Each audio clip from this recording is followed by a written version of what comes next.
A courtroom in downtown Norfolk, Virginia, hums with tension, the air thick with whispers and the weight of expectation. The wooden benches creak under the shifting bodies of spectators, their eyes darting between the defendant's table and the judge's bench. At the center of it all stands Marcus Kane, a black Navy SEAL, his broad shoulders squared, his face a mask of calm defiance. His navy blue suit is crisp, but his wrists are bound by cuffs that gleam under the fluorescent lights. Why would a decorated war hero, a man who'd faced death in the Gulf and the mountains of Afghanistan, be here, shackled like a criminal? The answer lies in the man glaring at him from across the room. Officer Daniel Holt, a cop with a badge that shines brighter than his conscience. The crowd husks, sensing the storm brewing. Marcus's deep brown eyes lock onto Holt's, unyielding, a silent challenge that cuts through the room's murmurs. This isn't just a trial, it's a collision of worlds, one where honor clashes with prejudice and truth is a weapon few dare to wield. The story begins not with words, but with a single, brutal act. Holt, his face twisted with contempt, strides toward Marcus during a recess. The courtroom is half empty, the judge momentarily absent, but the tension is a living thing, coiling tighter with every step Holt takes.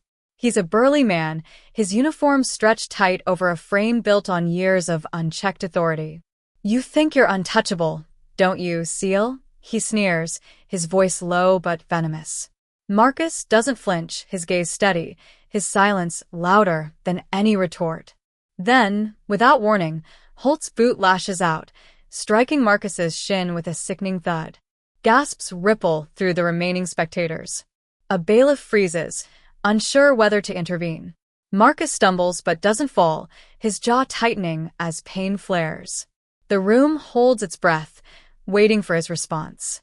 But Marcus doesn't shout or curse.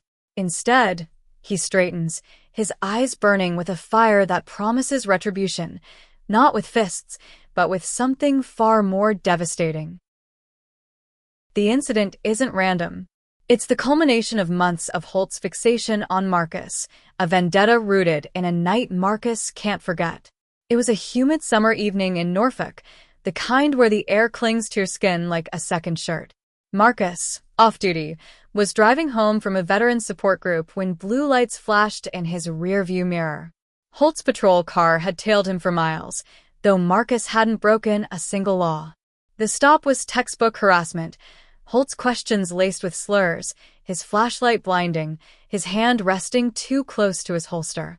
Marcus, trained to stay calm under fire, answered with measured respect, but Holt wasn't looking for compliance. He was looking for a fight.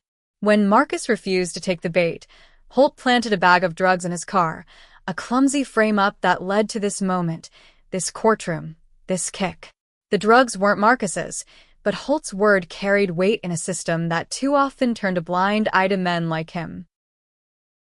Marcus's life wasn't always this battle.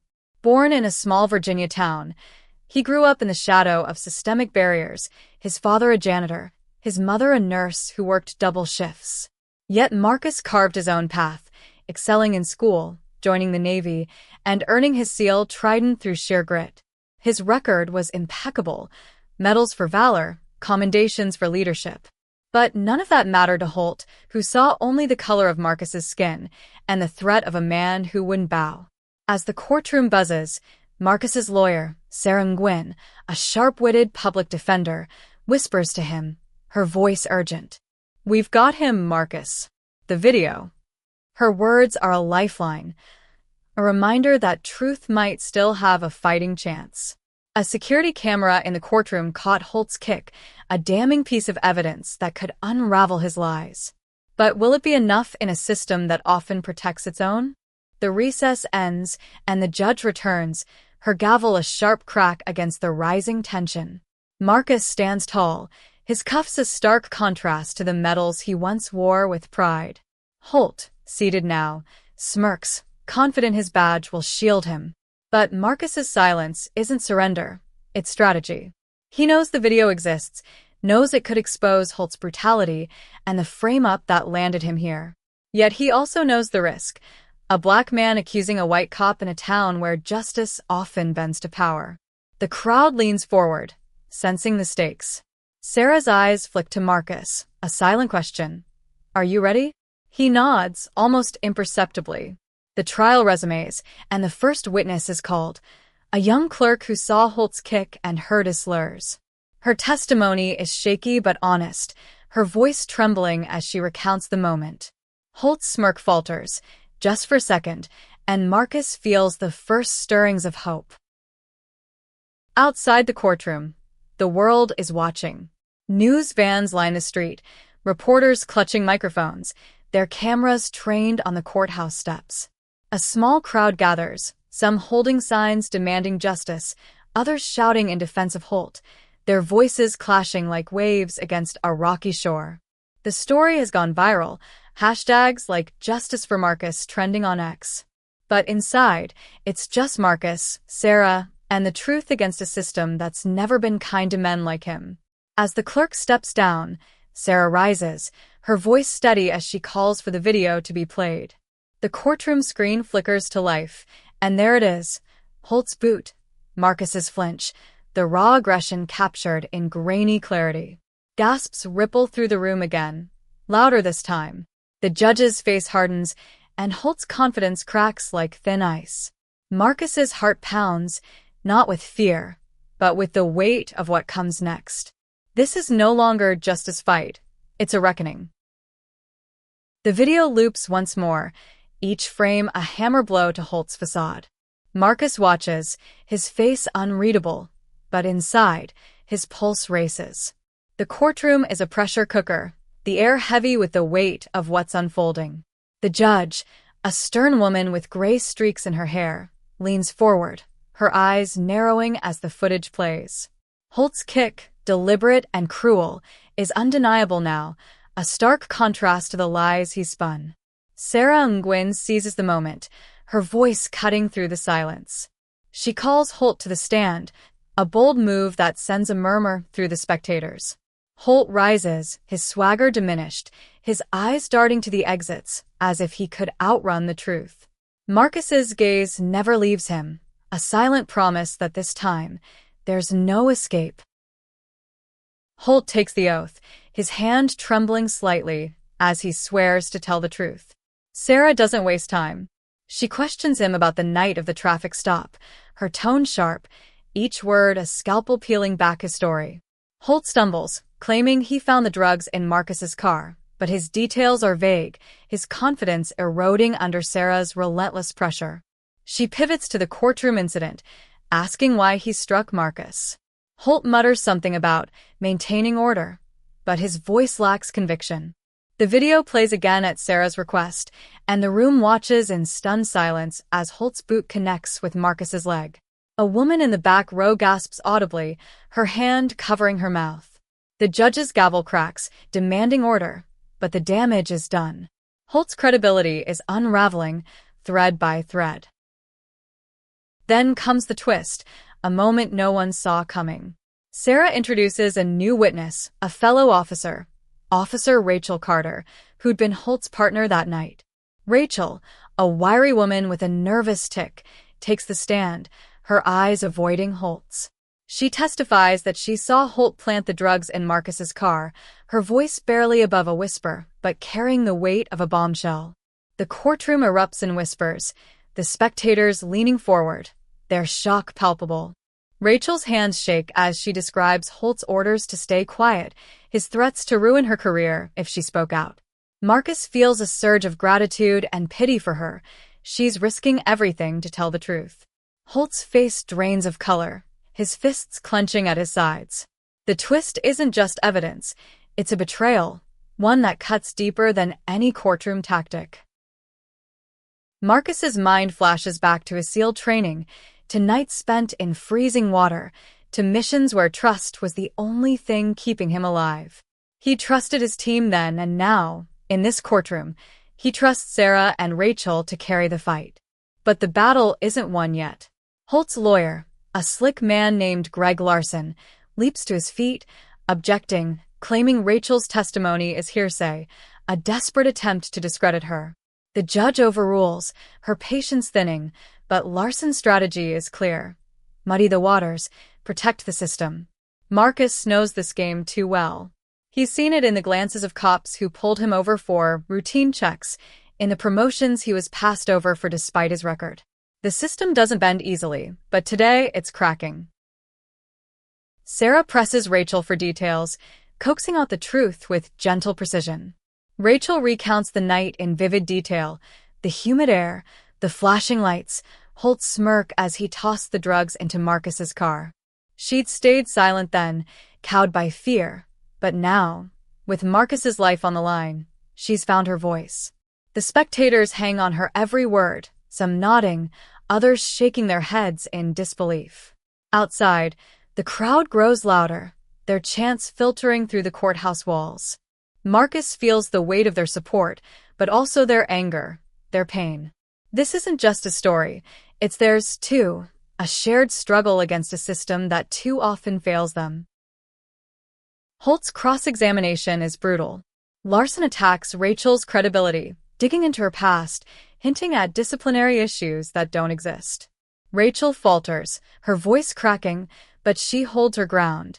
Marcus watches, his respect for her growing. She's not a SEAL, not trained for war, but she's fighting a battle just as fierce. Sarah objects to Larson's badgering, and the judge sustains, her tone sharp. The courtroom feels like a battlefield now, each side digging in, the truth a prize both sides claim. Marcus's cuffs feel heavier, a reminder of what's at stake, not just his freedom, but the chance to expose Holt for what he is. As Rachel steps down, her eyes meet Marcus's, a fleeting moment of connection. She's done her part.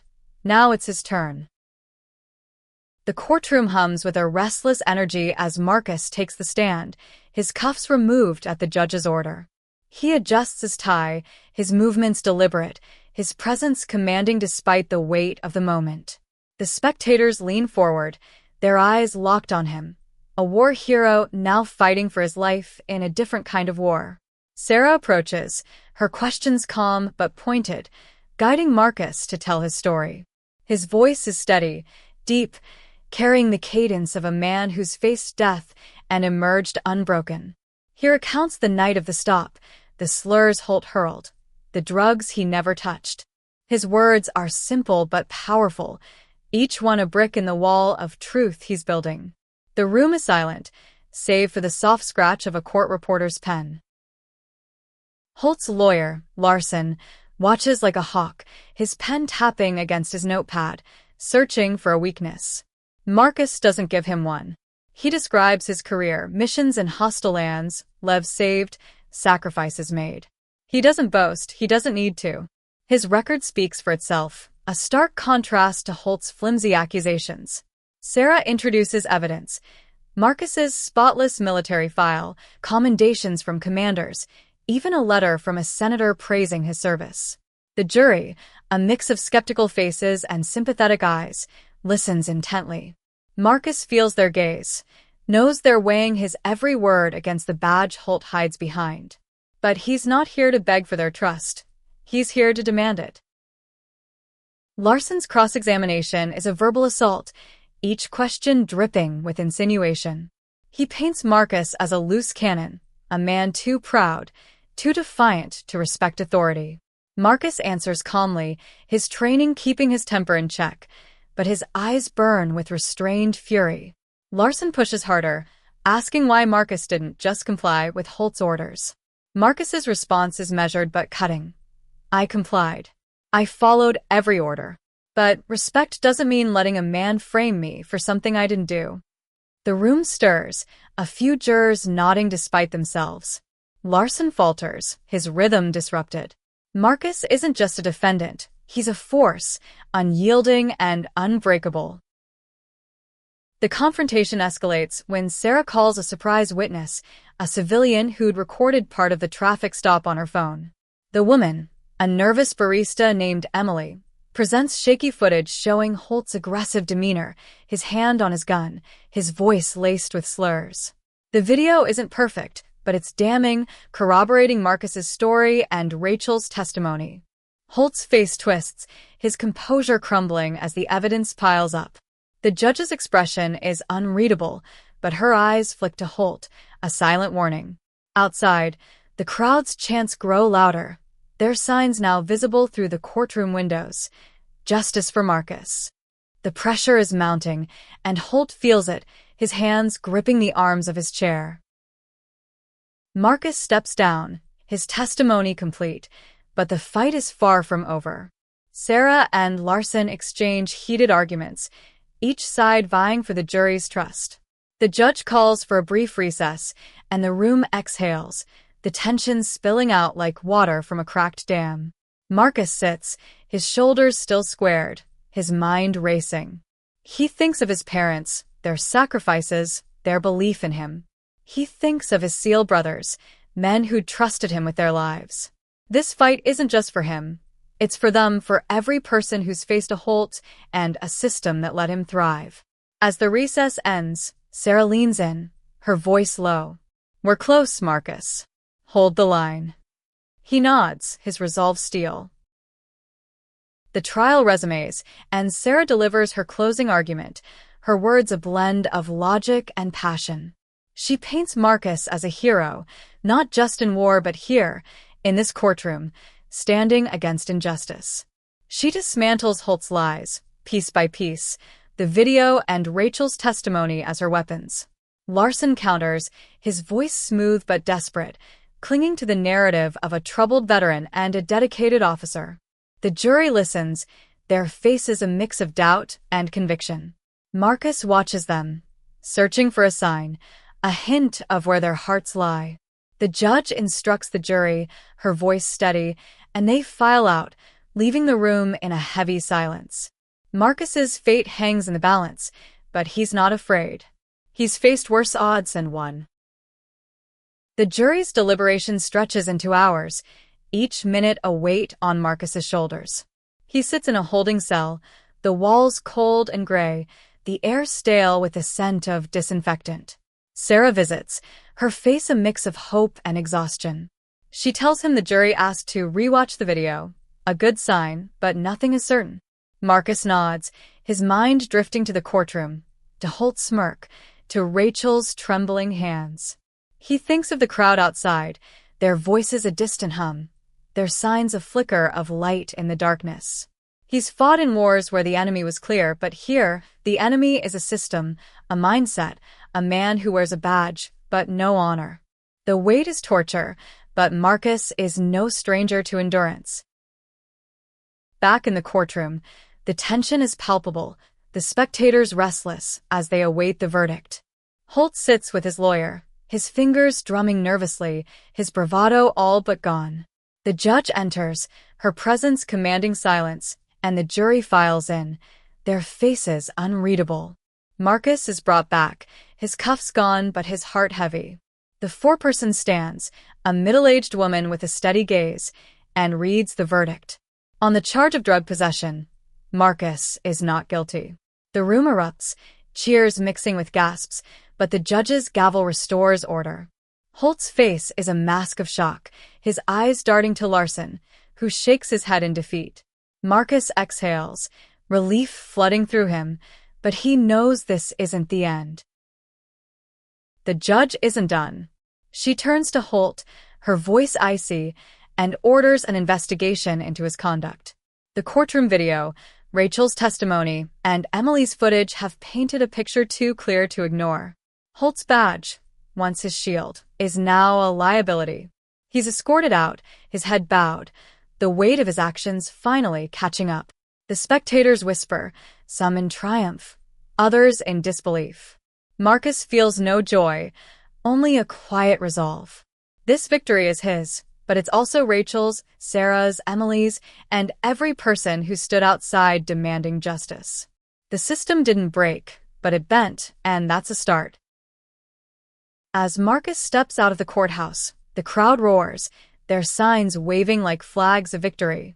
Cameras flash, reporters shout questions, but Marcus's eyes find his parents in the crowd, their faces wet with tears. He embraces them, their warmth a reminder of why he fought. Sarah joins him, her smile weary but proud. The media frenzy grows, but Marcus's focus is elsewhere. He thinks of the twist, Rachel's courage, a fellow officer turning against her own to do what's right.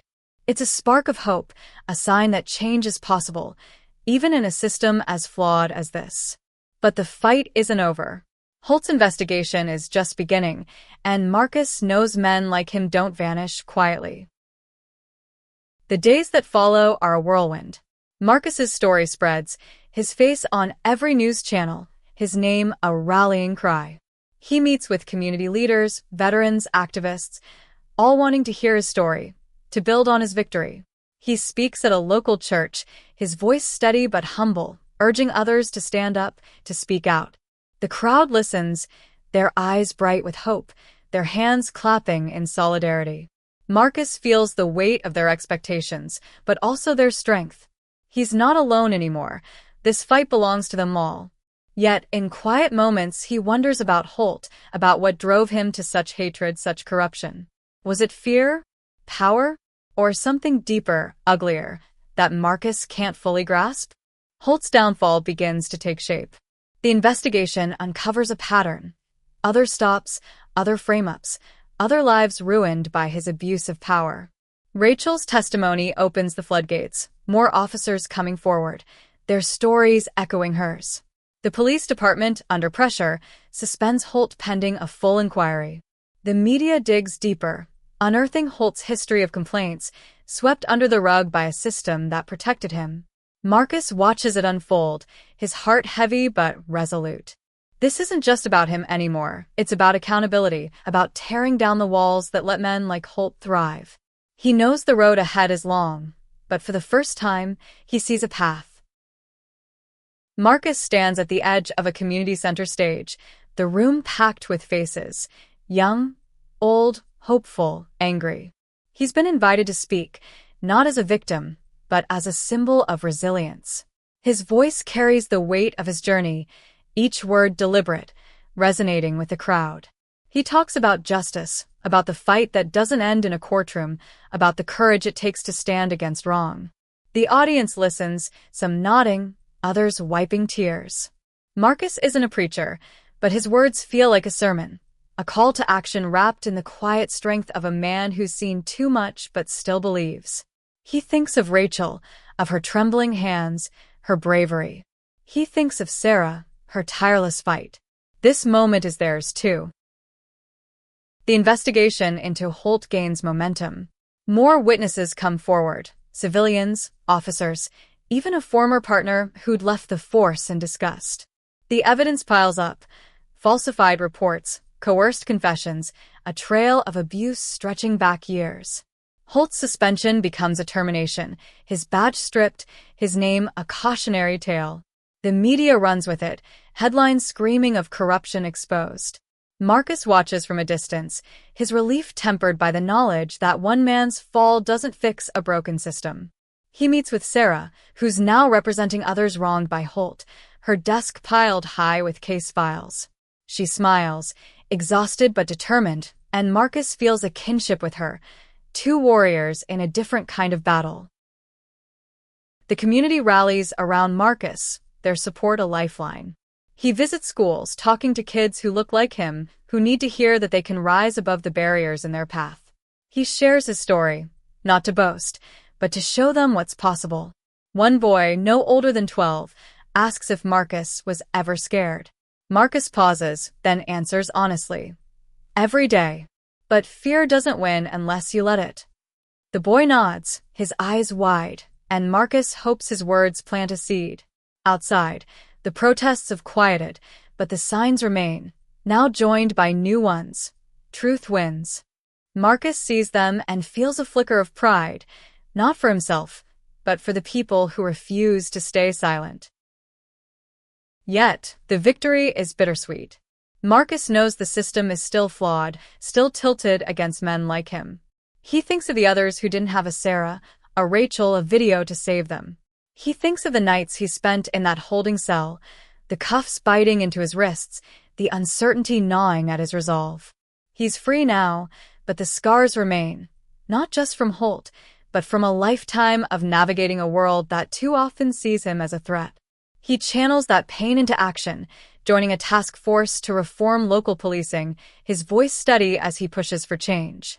The work is slow, frustrating, but Marcus is no stranger to long fights.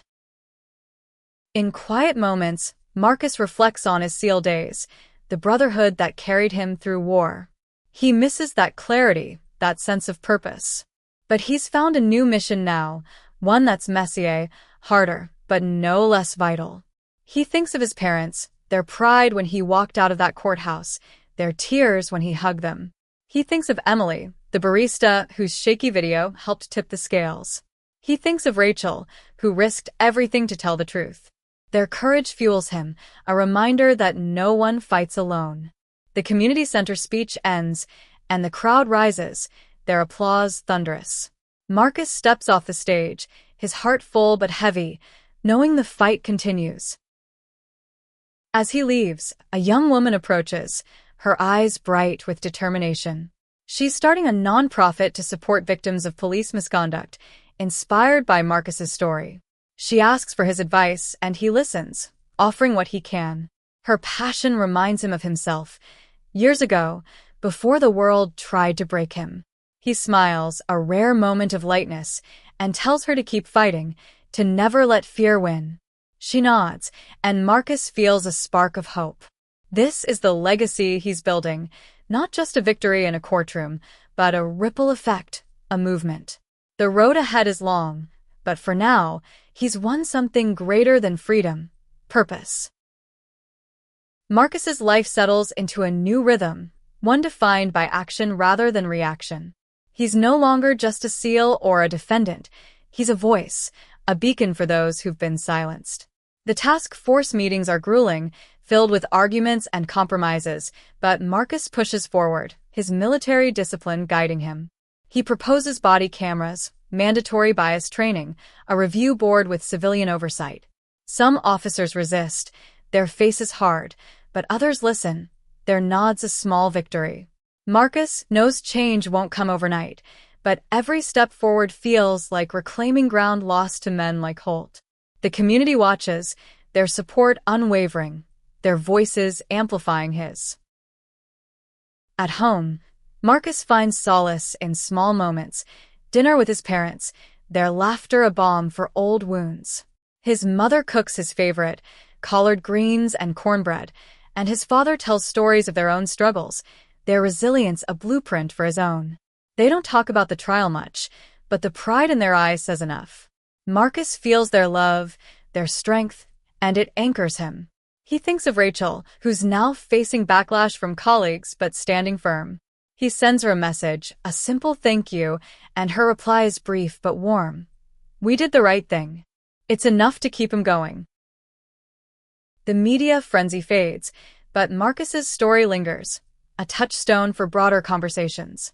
He's invited to speak at a national conference on police reform, his name now synonymous with resilience. He prepares his speech carefully, weaving in lessons from his SEAL days, discipline, teamwork, the power of standing firm. The audience is diverse, some skeptical, others inspired, but Marcus speaks to them all, his voice steady, his message clear. Justice isn't a gift, it's a fight. He shares Rachel's courage, Emily's bravery, Sarah's tenacity, making sure their names are remembered. The crowd applauds, and Marcus feels a weight lift, not fully, but enough to breathe easier. Holt's trial looms, a separate battle that Marcus watches from afar. The evidence is overwhelming, videos, testimonies, a paper trail of corruption. Holt pleads guilty to lesser charges, avoiding prison but losing everything else: his job, his reputation, his power. Marcus feels no satisfaction, only a quiet resolve. Holt's fall is a step, but the system that enabled him still stands. Marcus meets with Sarah, who's now a local hero, her firm flooded with clients seeking justice. They talk strategy, not just for the task force, but for the bigger fight. Sarah's eyes are tired but bright, her passion undimmed. Marcus admires her, a warrior in her own right. The community center becomes a second home, a place where Marcus mentors kids, listens to their dreams, their fears. One girl, barely 16, tells him she wants to be a lawyer like Sarah, to fight for people like him. Marcus smiles, his heart swelling. He sees himself in her fire, her defiance. He tells her to study hard, to never back down, and she nods, her eyes fierce. These moments, small but profound, are what keep Marcus grounded. He's not a symbol to them.